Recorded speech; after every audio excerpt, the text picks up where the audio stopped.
मिनश्शैतानिर्रजीम बिस्मिल्लाहिर्रहमानिर्रहीम। ये मेरी एक फ़ीमेल सब्सक्राइबर हैं। आज हम इनका पाम रीड करते हैं। मैरिज लाइंस के बारे में इनका सवाल था कि ये जो मेरे जो मैरिज लाइन है इसके साथ एक लाइन चल रही है, इसका क्या मतलब हो सकता है। तो काइंडली आप इस का मुझे मतलब बता दें। तो मैंने खैर इनको रिप्लाई तो कर दिया है, इनको वॉइस मैसेज कर दी है, लेकिन मैंने सोचा क्यों ना ये मैं इंफॉर्मेशन आप लोगों के साथ भी शेयर करूं। तो जनाब, चलिए मैं आपको बताता हूँ। ये सवाल इनका ये था कि ये जो मेरी मैरिज लाइन है इसके साथ ये जो लाइन चल रही है इसका क्या मतलब है।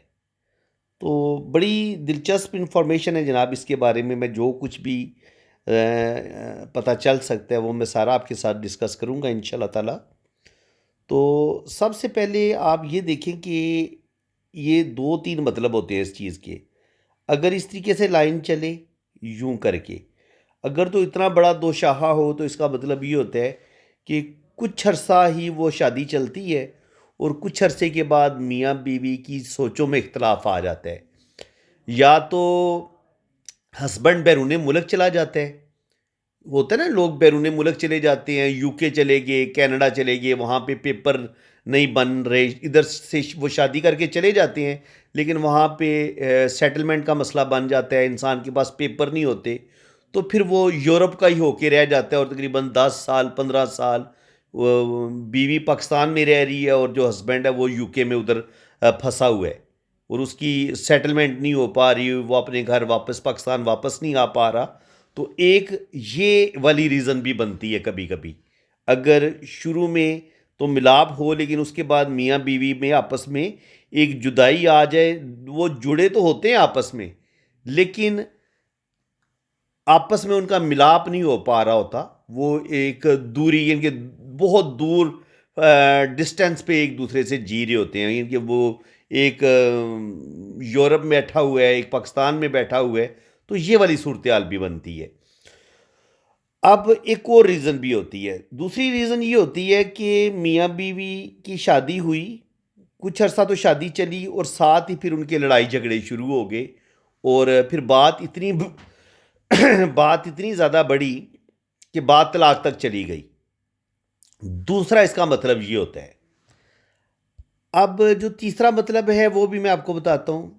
तीसरा मतलब ये होता है कि ये आपकी शादी की लाइन जा रही है और इसके साथ ये जो लाइन है ये इसके साथ जुड़ी नहीं, लेकिन इसके साथ साथ वो चल रही है। यानी कि ये शादी की लाइन जा रही है और इसके साथ साथ ये शादी की लाइन, एक और लाइन चल रही है शादी की लाइन के साथ। ये मैं आपको समझाता हूँ। ये शादी की लाइन आ गई और इसके साथ ये वाली लाइन चल रही है ऐसे करके। तो इसके भी अब दो तीन मतलब हो सकते हैं। अगर ये वाली सूरत हाल हो कि ये लाइन शादी की लाइन के साथ टच ना हो, इसमें ये होता है कि इंसान दोनों मियाँ बीवी में से किसी एक के दिल में किसी और इंसान की मोहब्बत चल रही है। इनके शादी से पहले हो सकता है वो किसी के रिलेशन में हो और फिर अरेंज मैरिज हो गई हो और इंसान जिससे मोहब्बत कर रहा होता है वो लड़की के दिल में भी कोई और हो सकता है और उसके हस्बैंड के दिल में भी किसी और लड़की की मोहब्बत हो सकती है। इसका मतलब ये होता है कि दोनों पार्टनर एक दूसरे के साथ रह तो रहे हैं लेकिन उनके दिल में किसी और की मोहब्बत चल रही है।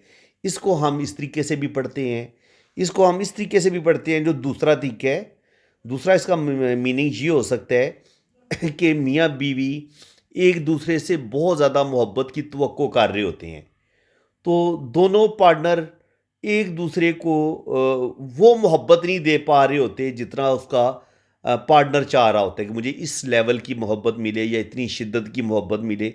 तो एक मोहब्बत की कमी होती है उस रिलेशन में। ये मोहब्बत की कमी हो सकती है, सोचों में इख्तलाफ हो सकता है, मियाँ बीवी का आपस में सोचों में का इख्तलाफ बहुत ज़्यादा हो, एक घर में रहते हुए भी वो एक दूसरे के साथ वो जो एक जिस्मानी रिलेशन होता है वो उसको ख़त्म कर देते हैं। एक ही घर में रह रहे होते हैं, बाज़ दफ़ा तलाक नहीं होती, लेकिन मियाँ बीवी का आपस में वो जो एक मियाँ बीवी वाला रिलेशन होता है वो भी उनका नहीं होता। तो इसको हम इस तरीके से भी देखते हैं। हस्बैंड बाहर के मुल्क है और लड़की इधर फंसी हुई है, या लड़की बाहर है लड़का इधर फंसा हुआ है पाकिस्तान में, तो इसको हम इस तरीके से भी देखते हैं। सोचों में इख्तलाफ हो सकता है, हम इसको इस तरीके से भी देखते हैं। एक दूसरे से जो मोहब्बत नहीं मिल पा रही होती, जो जितना पार्टनर चाह रहा होता है एक दूसरे से, दोनों वो मोहब्बत एक दूसरे को दे नहीं पा रहे होते, तो इसको हम इस तरीके से भी पढ़ते हैं। तो देखें, ये दो लाइनें, छोटी छोटी दो लाइनें कि शादी के साथ जो लाइन चल रही है, इसके कितने ज़्यादा मीनिंग्स बनते हैं। और ये हर इंसान की ज़िंदगी पर अलग अलग इसके मीनिंग्स होते हैं। ज़रूरी नहीं होता कि एक लाइन आपको सिर्फ एक मतलब बताए। इसलिए मैंने बताया आपको कि ये जो इल्म पामिस्ट्री है, ये समंदर से भी कहीं ज़्यादा गहरा इल्म है, और उससे भी कहीं ज़्यादा गहरा इल्म एस्ट्रोलॉजी है। तो इंशाल्लाह ताला मैं अपने चैनल पे आपको एस्ट्रोलॉजी सिखाना शुरू कर दिया मैंने। एक वीडियो मैंने अपलोड कर दी है, और इंशाल्लाह ताला उसका पार्ट 2 जो है, लेसन नंबर जो 2 है, वो भी मैं इंशाल्लाह ताला जल्दी अपलोड करूँगा। अगर आप एस्ट्रोलॉजी सीखना चाहते हैं, पामिस्ट्री सीखना चाहते हैं, या न्यूमरोलॉजी सीखना चाहते हैं, लोशोबर चार्ट वगैरह बनाना सीखना चाहते हैं, तो आप मेरा ये चैनल सब्सक्राइब कर लें। यहाँ आपको ये तीनों अलूम सिखाए जाएंगे। न्यूमरोलॉजी भी सिखाई जाएगी, एस्ट्रोलॉजी भी सिखाई जाएगी, और इल्म पामिस्ट्री, हाथ की लकीरों को पढ़ने का जो इल्म है, ये भी आपको सिखाया जाएगा। तो अगर आपको आज की इस वीडियो में कुछ नया सीखने को मिला है, तो वीडियो को ज़रूर आप लाइक करें, चैनल को सब्सक्राइब कर दें। और बाकी जिन लोगों ने अपना हाथ रीड करवाना है, वो मैं आपको अपना व्हाट्सअप नंबर दे देता हूँ। ये मेरा व्हाट्सअप नंबर है, आप मेरे इसी नंबर पर रब्ता करें। आपकी शादी में प्रॉब्लम चल रही है, औलाद आपकी नहीं हो रही, आप बैरून मुल्क जाना चाहते हैं, आप वहाँ पे सेटल हो पाएंगे, नहीं हो पाएंगे, आपकी गवर्नमेंट जॉब होगी, नहीं होगी, आपकी शादी कामयाब होगी, नहीं होगी, आपकी लव मैरिज होगी या अरेंज होगी, औलाद होगी या नहीं होगी, बेटा होगा या बेटी होगी, तो ये सारी चीज़ें इल्म एस्ट्रोलॉजी में आ जाती हैं। इल्म पामिस्ट्री भी इन चीज़ों को इनके कवर कर लेता है। दोनों अलूम बड़े ज़बरदस्त हैं। न्यूमरोलॉजी से भी काफ़ी चीज़ें पता चल जाती हैं। तो आपकी जो हाथों की रीडिंग होगी, वो इन तीनों अलूम को मिला के मैं करूँगा। बाकी चार्जेज़ हैं, वो जब आप व्हाट्सएप पे रब्ता करेंगे, तो चार्जेज़ आपको बता दिए जाएंगे। तो फ्रेंड्स, चैनल को एक दफ़ा दोबारा मैं आपसे रिक्वेस्ट करूँगा कि चैनल को सब्सक्राइब भी कर लें, और ये जो आपको घंटी का निशान नज़र आ रहा है, बेल का निशान नज़र आ रहा है, आप इस पर भी क्लिक कर दें। इसका फ़ायदा ये होगा कि मैं जैसे ही कोई वीडियो अपलोड करूँगा, तो उसका नोटिफिकेशन सबसे पहले आपके पास पहुँचेगा। तो फ्रेंड्स, अल्लाह ताला आपको खुश व खुरम रखे, अपनी हिफाजत में रखे। आमीन सुम्मा आमीन।